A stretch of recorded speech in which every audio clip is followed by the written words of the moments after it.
Hey everyone, it's Mariah.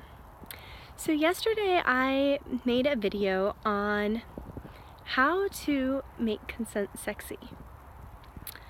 I posted it in several of the Burning Man community Facebook groups so that I'm a part of, because it's really the Burning Man community that taught me about the importance and the depths and the intricacies of consent.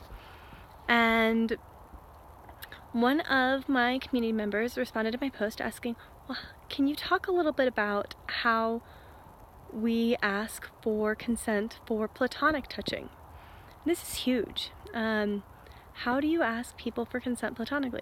Well, it's the same way we do it sexually, except for me, I always have to take that moment and check, where is my energy within myself? Am I having any sexual nature, sexual desire in that question? If so, then I ask myself, is it possible for me to even ask for this platonically? Because if I have sexual undertones, I'm probably not going to be very good at platonically making this request. A few years ago, I had a community member that things just energetically, something was off and I couldn't figure out what it was.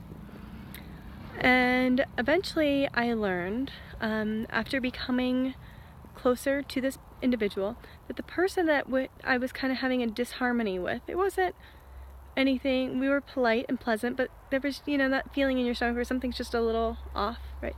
So I had that feeling, and I found out that this person had Asperger's. And a part of having Asperger's is the person did not like being touched. It was uncomfortable for them to be touched.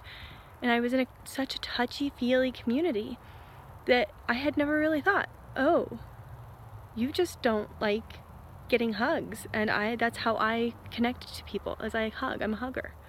And so one of the lessons that I really learned from that was asking, and again, asking for consent is pulling out my ego, pulling out whatever I want, and really offering an invitation. So, may I hug you? Would you like a hug? The biggest one I found that I like to ask actually is, are you a hugger? So that way it's, how do you operate in the world? And then I can say, oh, you're a hugger, great, let me give you a hug. Or you say, no, I'm not a hugger. And I'm like, okay, cool.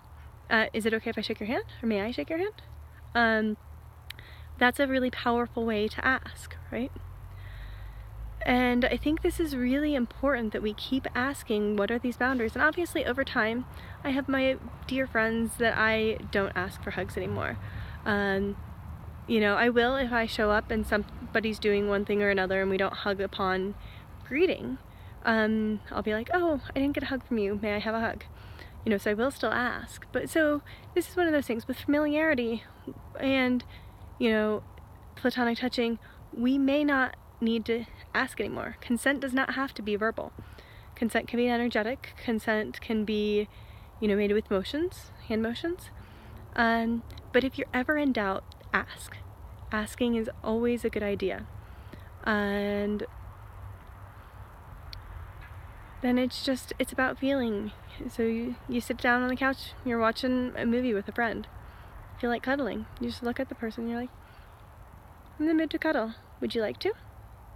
Or maybe don't even express your needs first. Start with asking them. Would you be interested in cuddling?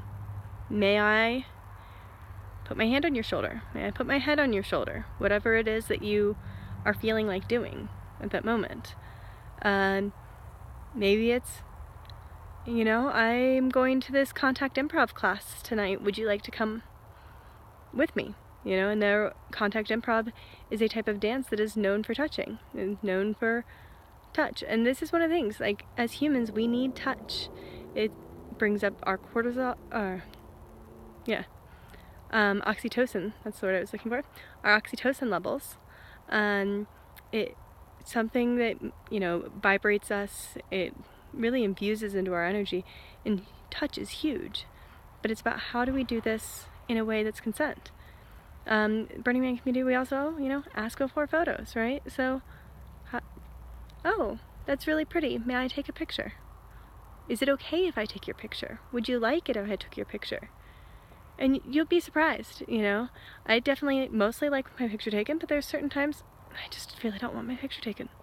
Or I don't want you taking my picture. Or before I have my picture taken, I want X, Y, or Z to happen. Or I want to make sure that I get a copy of that picture. Or I want to let you know if you take that picture, that's okay, but don't post it on Facebook. So, you know, finding out the boundaries, because sometimes it's, yes, I consent to having my photo taken, but I don't consent to it on Facebook. And so it's about asking and getting those boundaries. And, you know, I also know a lot of people that are not on Facebook for one reason or another. And they're all good reasons, you know. I mean, they're their reasons, so I honor and respect them, right? And so it's really important. Maybe, you know, for me, I am on Facebook, but a lot of people aren't. And they don't want their photos out there. Or they don't want the photos of their children out there. And that's okay. Everyone has a right to be exactly who they are. So consent is just about offering. It's about an invitation. So how do you invite an engagement with someone, whether it's on a physical level or not, you know? So maybe it's you know, even asking before you touch people at all. Oh, your tattoo is pretty. Or may I feel your sweater because that looks like a really soft material. Or your hair looks really pretty, may I touch it? Whatever it is, asking. Because it doesn't feel good when somebody comes up and starts touching you in a, you know, without your consent, you know? But if it is in a consensual way, oh, that's really soft. Can you touch it? Oh yes, please feel this. It's super soft, you know? But then there's that engagement, there's the relationship made. But before there's the relationship, consent can't happen. So create the relationship, ask, give an invitation, and then accept the answer, whatever the answer is. So have a lovely day, and I will talk to you soon. Be well. Bye-bye.